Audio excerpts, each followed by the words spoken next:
students, today we will be discussing with the body fluids and circulation, the remaining portion.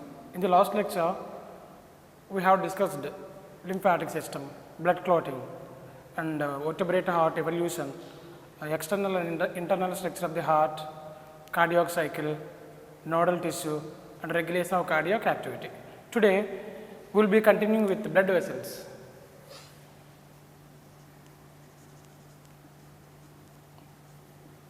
Blood vessels. In the last lecture, lastly we have discussed about the cardiac output and thereby regulation of cardiac activity. What is cardiac activity? The normal activities of the heart are regulated intrinsically, auto-excitable, self-regulation is there. Though the activities of the heart are auto-regulated, still its activities are moderated by both neural and hormonal systems. Hormones like thyroxine, adrenaline and noradrenaline hormones can moderate, they can increase the rate of heartbeat, right? But vagus nerve decreases rate of heartbeat, decreases. Come to blood vessels.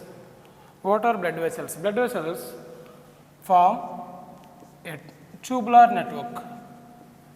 They form a tubular network throughout the body. And they permit blood to flow from heart to various body parts and back to the heart, right? So, in this case the blood vessels acts as tubes or pipes. Tubes or pipes. So, through these tubes or pipes the blood continuously flows to the body parts and from the body parts back to the heart, right? These blood vessels are of three types. Arteries,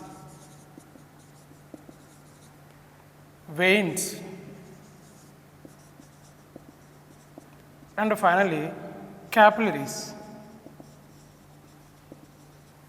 But the size or the diameter of arteries or veins or capillaries varies, not similar.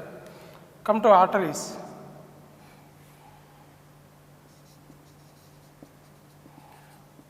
The blood pumped by the heart passes through the vessels of progressively smaller diameter. So,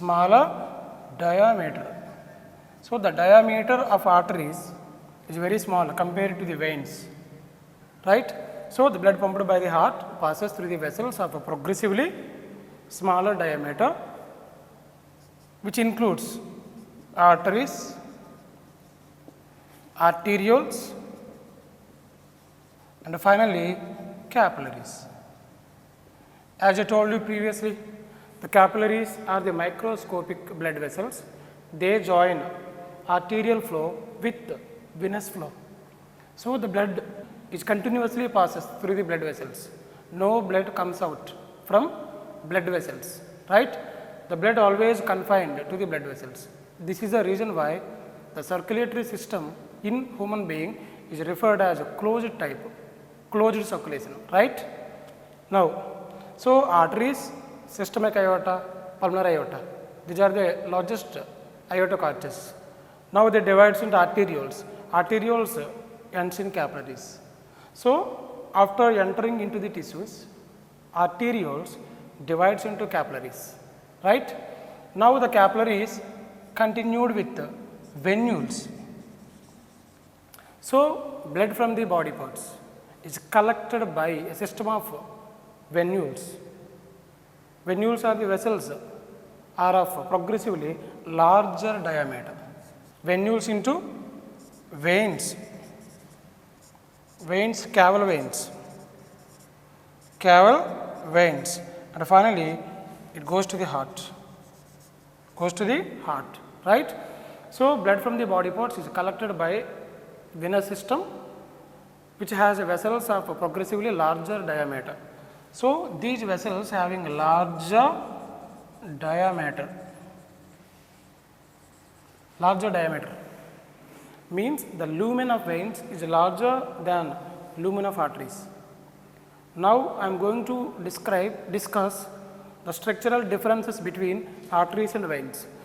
So arteries always carry blood away from the heart, but veins carry blood towards the heart.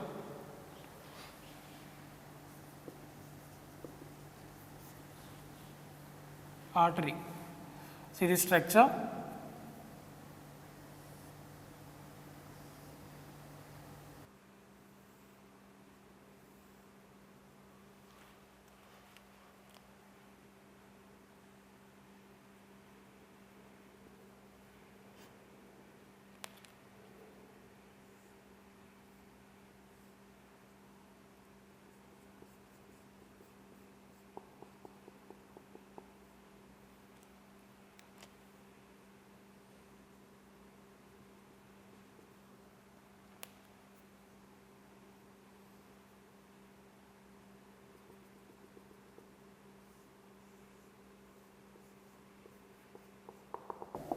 See this.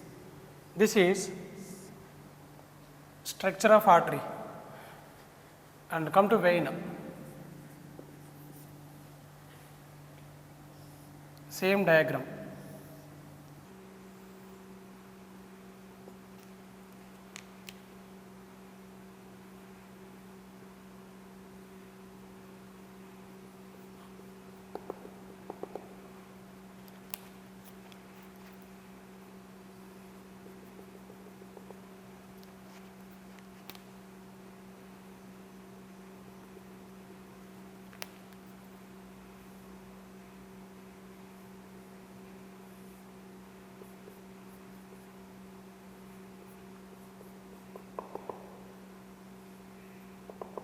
See this.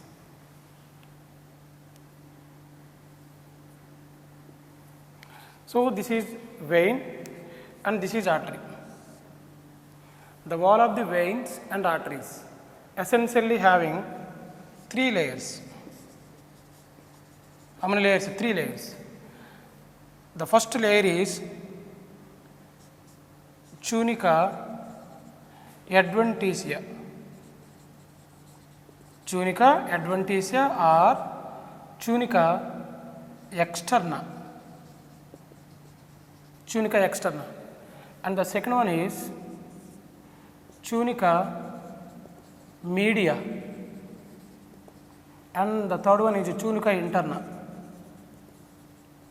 Tunica interna or intima. Tunica intima. Yeah, these are the 3 layers essentially located on walls of blood vessels. But there is, if you observe carefully, there is a structural difference. This is tunica adventitia or tunica externa has a tunica externa has connective tissue fibers, fibrous connective tissue, fibrous connective tissue with collagen fibers, with collagen fibers. So the tunica externa is same in both arteries and veins. It has fibrous connective tissue with collagen fibers, right? Come to this second layer. This is from here to here. This is tunica media. Tunica media.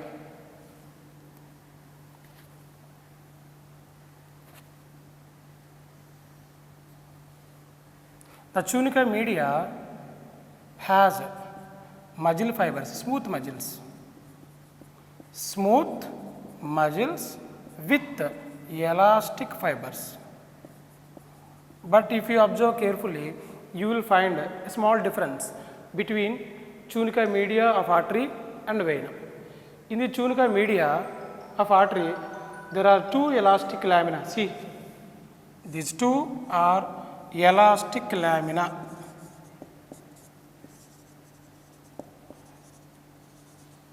There are 2 elastic lamina on either side of the muscle layer. On either side of the muscle layer, there are 2 elastic lamina in artery, but whereas in vein, this is elastic lamina. Elastic lamina single.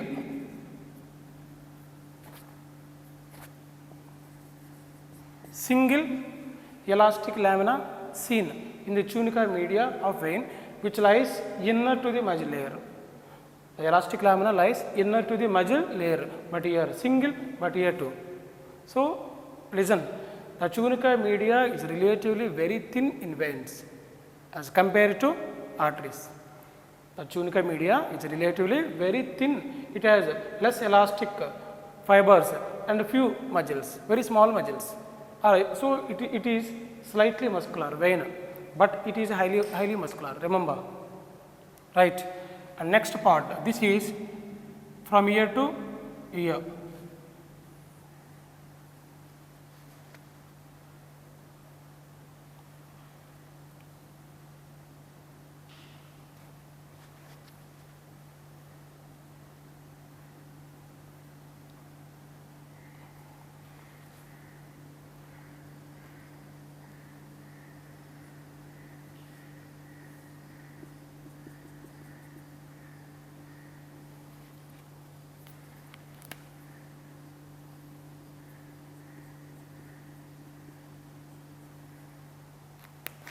Yeah, from ear to ear, this is tunica media, but this is tunica intima. The tunica intima is the innermost layer. The tunica intima is also referred as tunica interna. The tunica interna has basement membrane. It has a basement membrane plus endothelium. What is endothelium? Endothelium is the modified simple squamous epithelium which lies on the wall of the blood vessels. So the tunica intima has basement membrane. See, this is basement membrane.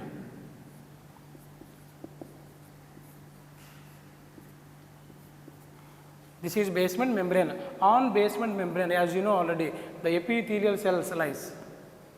Epithelial cells rests on basement membrane. So basement membrane and basement membrane and endothelium. Endothelium is a blood capillary. It lies on the wall of the blood capillary.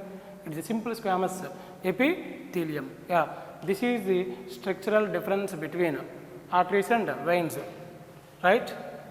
But veins are, one more thing, on the wall of the veins, valves are present, but valves absent on the wall of the artery. We studied in previous classes, 10th standard, right? So here no valves, but here valves. Endothelium is double folded. In the vein, endothelium is double folded to form valves. What is the role of the valve? They prevent backflow of blood. So blood movement is always unidirectional, right? So what is the structural difference? Most of the parts are similar, but there is a little difference in the tunica media. Here muscle fibers are very thick and two elastic lamina. The muscle fibers are very thin and only single elastic lamina is found, right?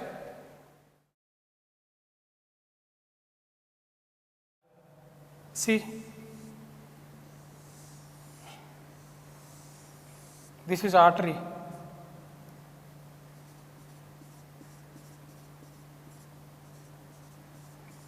The diagram is given in NCERT. This is vein.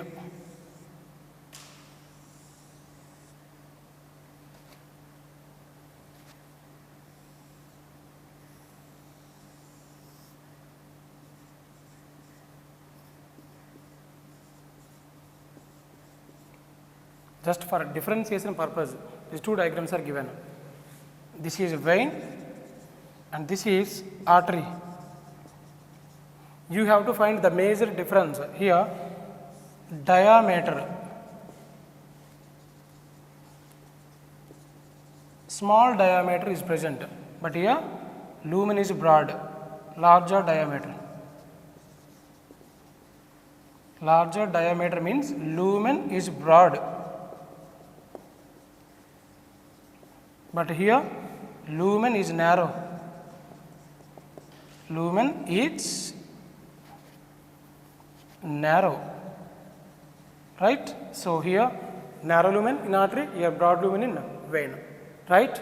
Yeah, this is about the structural differences between arteries and veins.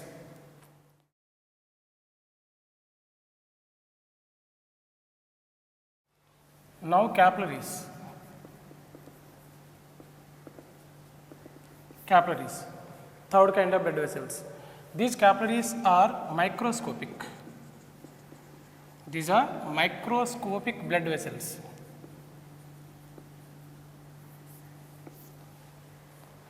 Relatively smaller diameter. Relatively smaller diameter compared to arteries and veins. You know, on the wall of the capillaries, the tunica externa and tunica media are absent, right? Only tunica interna is present, endothelium is present, endothelium. As tunica externa and tunica media are absent, it allows rapid exchange of materials between blood and tissues. So, the capillaries continues arterial flow with venous flow. See this, yeah, these are the capillaries, and this is arteriole, and this is venule. So, the capillaries join arterial flow with venular flow, a venous flow, right? These capillaries are microscopic blood vessels lies in the tissues. Whenever arteriole enters into the tissues, it divides into microscopic vessels called capillaries. The endothelium, nothing but a simple squamous epithelium. Where the simple squamous epithelium is present, there is a diffusion of substances. So, the capillaries allows a rapid exchange of substances between blood and tissues, right?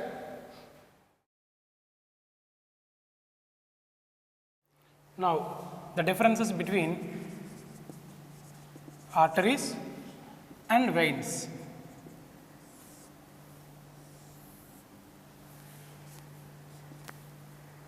Arteries generally carries oxygenated blood, except all arteries. All arteries carry oxygenated blood except pulmonary artery. These are not new things, we have already discussed in the previous lectures. Pulmonary artery, it is the only artery which carries deoxygenated blood from the heart to the lungs, right? But generally arteries carries oxygenated blood away from the heart. They carry blood away from the heart to the body parts. All veins carry deoxygenated blood. Deoxygenated blood, right? Except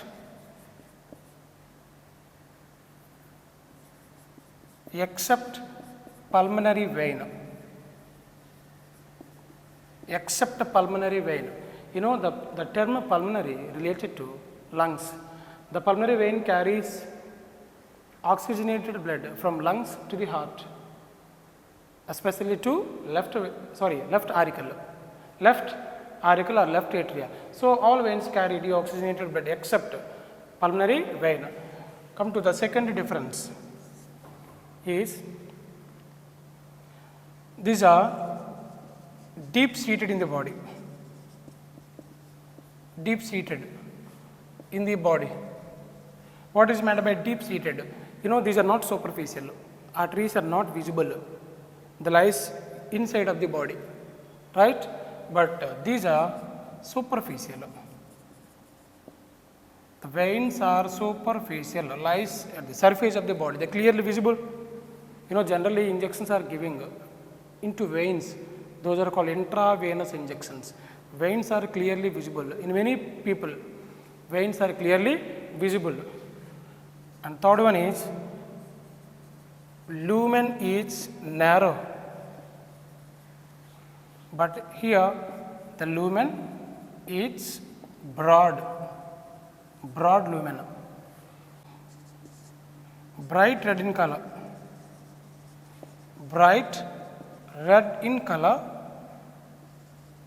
but these are dark red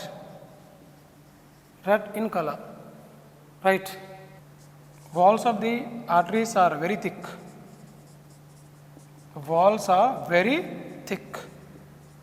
As the tunica media is relatively very thick with more muscle fibers and two elastic lamina. Very thick because two elastic lamina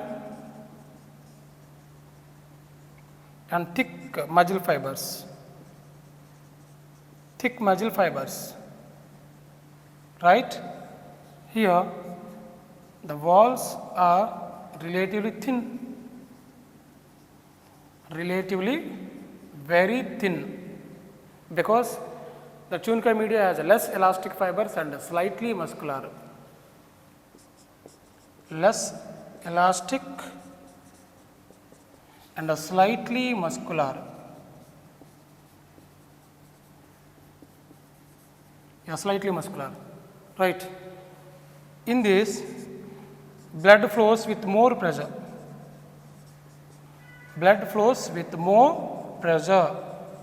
What is the reason? The reason is, blood vessels receive blood from the heart due to contraction of the heart or during the contraction of the heart. Especially the ventricular contraction allows blood to enter into blood vessels with more pressure. So, the pressure in the arteries is very high compared to the veins. Blood flows with more pressure and by jerks. Means blood flow is not continuous. Blood flows by jerks. But here the blood flows with relatively low pressure and the blood flow is continuous. There is a continuous flow of blood, and these are non-valvular. Non-valvular means no valves, but these are valvular. These are valvular, but these are non-valvular, no valves on the arteries. And last one, arteries ends in capillaries.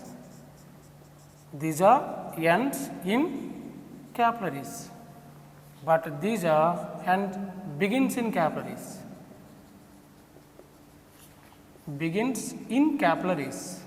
Right? Yeah.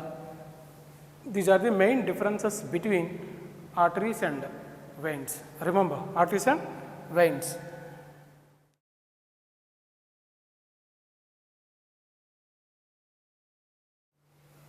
Now, vasa vasorum.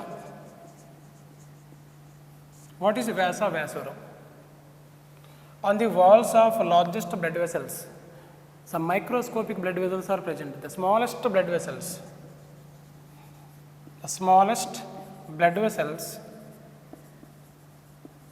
which lies on walls of largest blood vessels.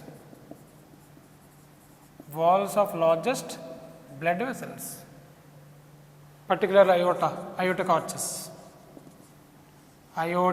arches. On the wall of aortic arches, some microscopic smallest blood vessels are present. Such vessels are named as vasa vasorum. Right? This is vasa vasorum. Now, tachycardia.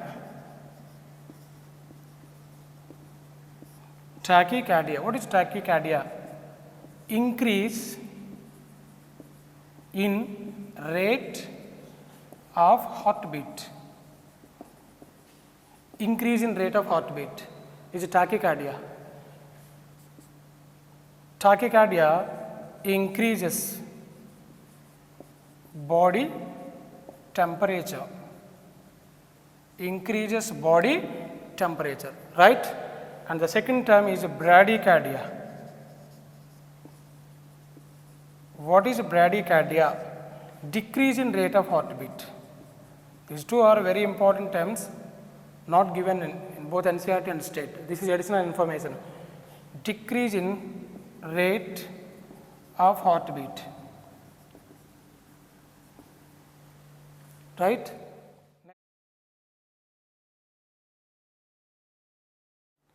Now I am going to discuss disorders of circulatory system. Disorders of circulatory system. There are various disorders associated with the circulatory system. The first one is hypertension. Hypertension, high BP. Some people are suffering with low BP, some are suffering with high BP, right? In this case, what is meant by high BP or hypertension? The pressure exerted by the blood on wall of arteries. The pressure exerted by the blood on wall of arteries is called BP, high BP.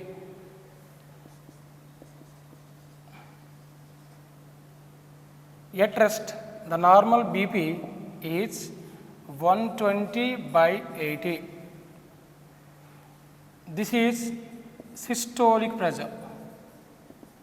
Systolic pressure by diastolic pressure.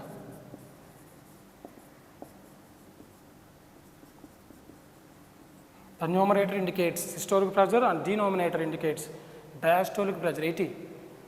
The systolic pressure is pumping pressure. This is pumping pressure, but the diastolic pressure is resting pressure.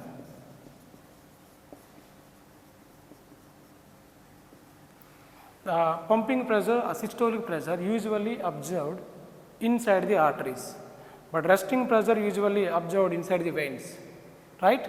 So, the blood goes away from the heart with more pressure and the blood comes to the heart with relatively low pressure. You remember, right? Yeah, 120/80. This is normal BP at rest. At rest. Sometimes the BP exceeds than normal BP. This is normal BP at rest. Sometimes the BP exceeds than normal. That is called as hypertension. 140/90. 140/90. Right? This is high pressure, high BP. Very dangerous. Very dangerous. The blood flows with more pressure. There are many reasons for high BP. One is excessive intake. Excessive intake of salts. Excessive intake of salts. Right? So, it is universally knowing that the excessive intake of salts may causes hypertension, increases because there is a sodium chloride is present in the salts, and genetic reasons also there. Means the hypertension is a hereditary disease. It is hereditary. It may runs in families. It may runs in families, hypertension, right? The BP is measured by a device that is sphygmomanometer. Sphygmomanometer. It is a device used to measure BP. Generally, the BP is measured in brachial artery. Brachial artery of arm. Brachial artery. The brachial artery supplies blood to the arm. So, BP is measured in the brachial artery with the help of sphygmomanometer, right? What are the reasons for high BP? Taking alcohol,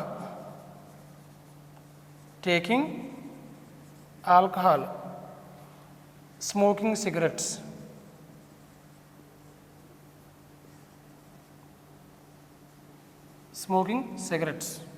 These are the reasons. And one more thing, excessive intake of salts also. So, the people with high BP generally susceptible to strokes, heart diseases, and kidney failure. Remember, the people with high BP are susceptible to strokes, heart stroke, certain heart diseases, and kidney failure. Right? This is about high BP. It affects the people according to the age, sex, and health status of the individual.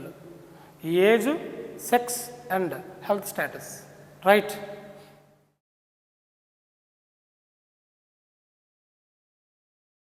Now the second disease is coronary artery disease. Coronary artery disease. It is simply referred as CAD. It is also called as atherosclerosis. Atherosclerosis. What is atherosclerosis? In this atherosclerosis, on the wall of the artery, this is artery, right? This is lumen of the artery.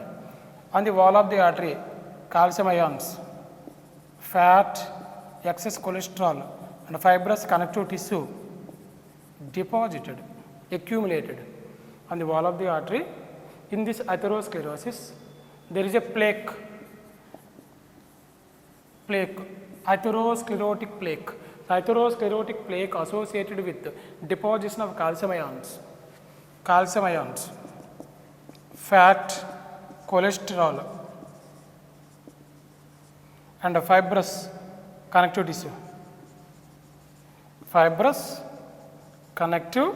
tissue. These are the materials.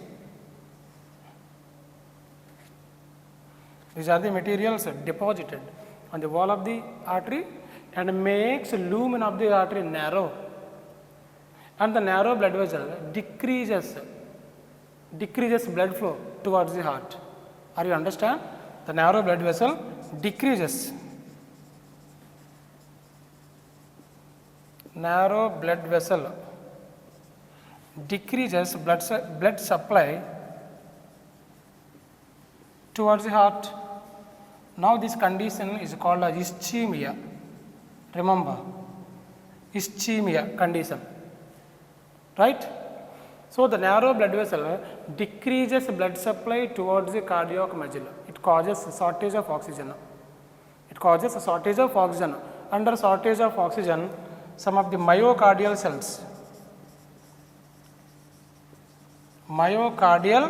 cells may die. Now this condition is called as a myocardial infarction.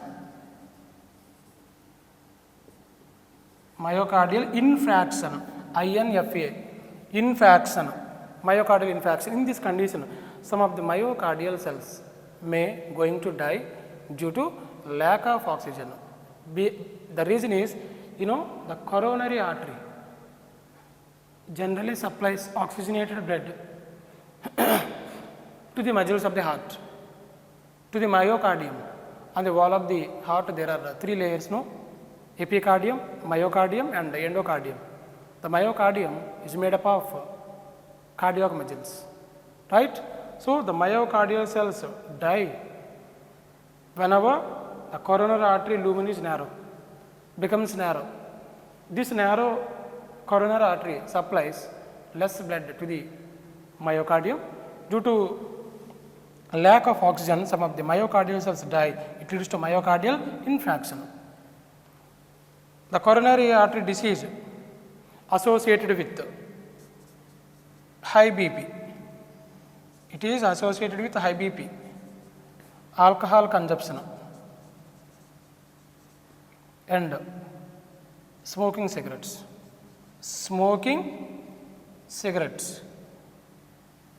This atherosclerotic plaque very common in males than females, because males have habits like alcohol consumption, smoking cigarettes. So this condition is very high in males when compared to females, right? Now, atherosclerotic plaque deposits on wall of artery and makes it hard. It hardens the coronary artery. Means the coronary artery lost its elastic nature, right? You know, balloon catheterization. Balloon catheterization, it is a method or it is a device which is used to remove atherosclerotic plaque. The atherosclerotic plaque is removed by using a balloon catheterization method. Remember, right? Yeah, with this, the coronary artery disease is completed.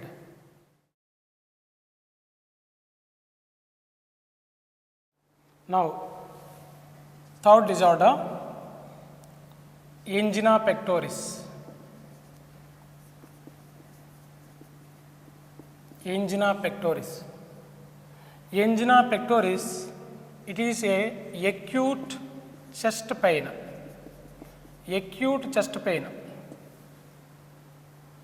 occurs due to narrowing of blood vessels to the heart. Occurs due to narrowing of coronary artery towards the heart, right? You know, the angina pectoris is a warning signal. It is a warning signal. Whenever there is a deprivation of blood supply to the heart muscle, then we will get a chest pain in the left side of the chest cavity. We will get chest pain. So, whenever the blood supply decreases towards the heart, we will get chest pain. So, it is a acute chest pain, and it gives us a warning regarding the transportation of blood towards the heart. Blood supply is decreasing, but here whenever blood supply is decreasing, that is called as ischemia, but no necrosis. No necrosis means cell death. Some of the myocardial cells may die. That condition is called as myocardial infarction. So, but no necrosis. Necrosis is associated with first disease, coronary artery disease, but here no necrosis, not first disease, second disease, coronary artery disease, necrosis, right? It is seen in both males and females, but more common in middle-aged and elderly people. Very common in middle-aged and elderly people. What are the conditions associated with angina pectoris? Hypertension, high BP, diabetes, sugar disease, diabetes, smoking cigarettes, and consumption of alcohol. Consumption of alcohol, smoking cigarettes, diabetes and hypertension. These are the conditions. You know, it occurs due to conditions that affects the blood flow to the heart. It is the sentence from NCERT. The angina pectoris occurs due to the conditions that affects the blood flow, right? Come to next disease, heart failure.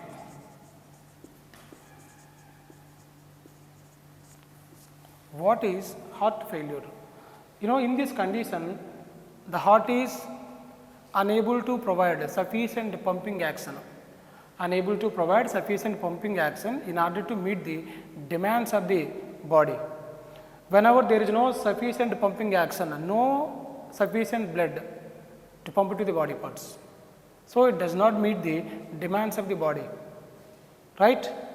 Which is associated with myocardial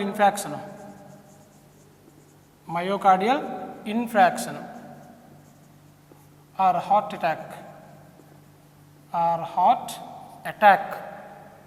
hypertension. One of the common symptom in heart failure is congestion. Congestion of lungs. Congestion of lungs. What is meant by congestion of lungs? You know, fluids accumulated in the lungs, particularly mucus.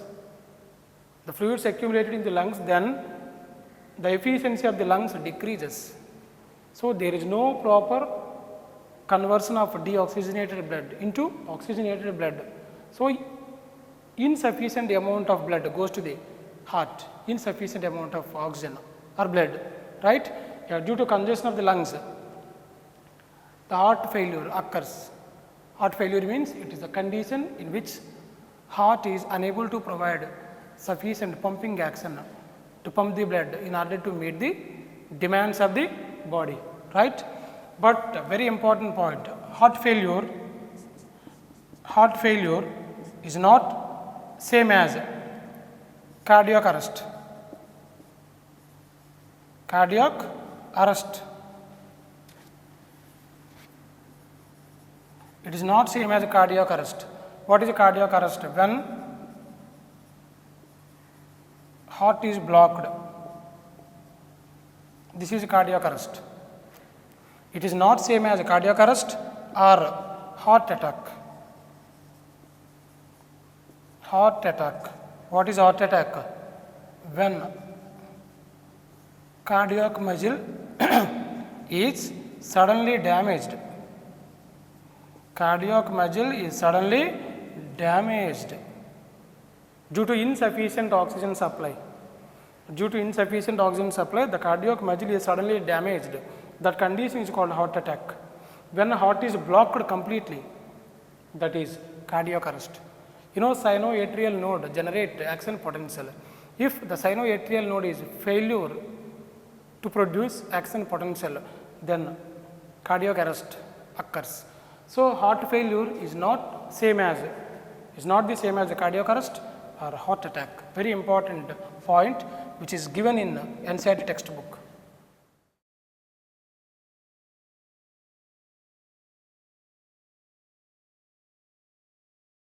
Now, next disorder, Adams-Stokes syndrome. What is Adams-Stokes syndrome? It is a condition in which there is a sudden collapse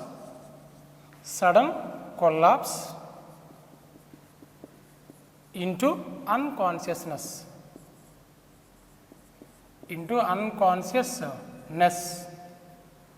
due to certain disorders of heart rhythm.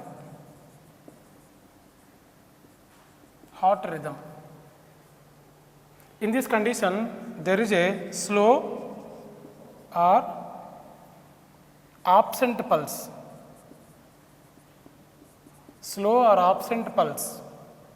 resulting in fainting. The person may suddenly falls down, fainting. So, it is a sudden collapse into unconsciousness due to certain disorders of heart rhythm in which there is a slow or absent pulse going from upper chambers to lower chambers of the heart, right? So, in this condition, the normal heartbeat pumping from upper chambers of heart to the lower chambers is interrupted. Yeah, this is the condition. The normal heartbeat passing from upper chambers of the heart to the lower chambers is interrupted. So, in this condition, conducting system of the heart is affected. Failure to produce action potential or pumping action, right? Next one, arrhythmia.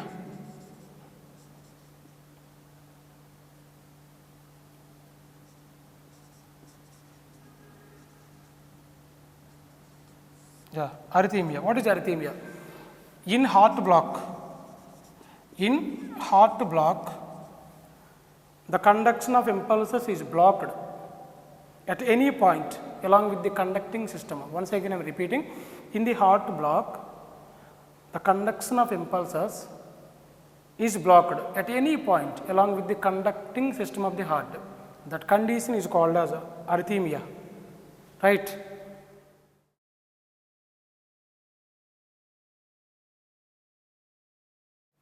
Pulse pressure. What is pulse pressure? Pulse pressure is equal to systolic pressure. Systolic pressure minus diastolic pressure. Systolic pressure minus diastolic pressure.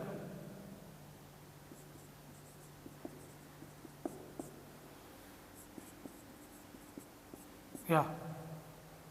The systolic pressure is 120 mmHg and the diastolic pressure is 80 mmHg. Right? Now 40 mmHg. Very important point. The pulse pressure is equal to systolic pressure minus diastolic pressure, which is approximately 40 mmHg. Right? Now, mean arterial pulse pressure.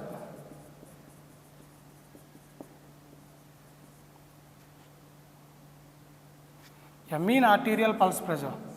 What is mean arterial pulse pressure? Which is equal to diastolic pressure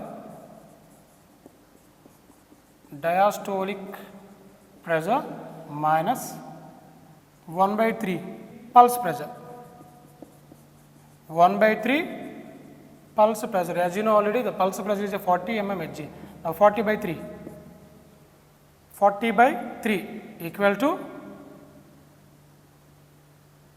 13. Now diastolic pressure is 80 plus 13 equal to 93 mmHg. 93 mmHg is the mean arterial pulse pressure. Right? Yeah, this is about pulse pressure and mean arterial pulse pressure. Now, in fetal circulation,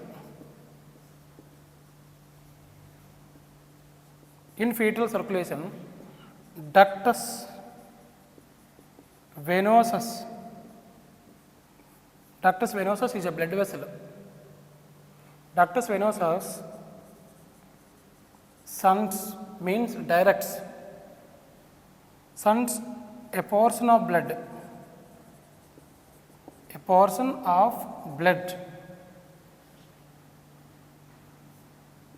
from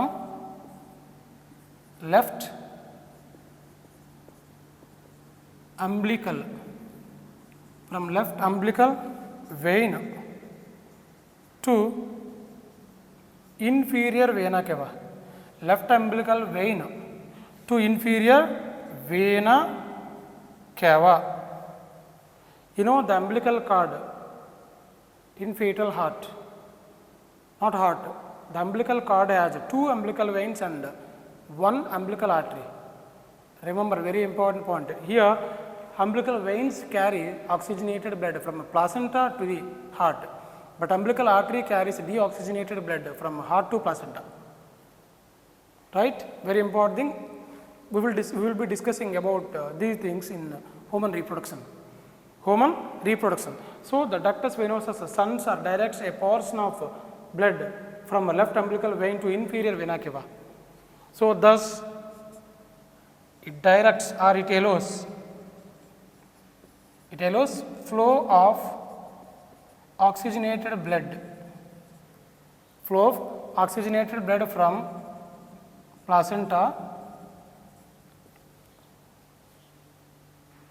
to vena cava.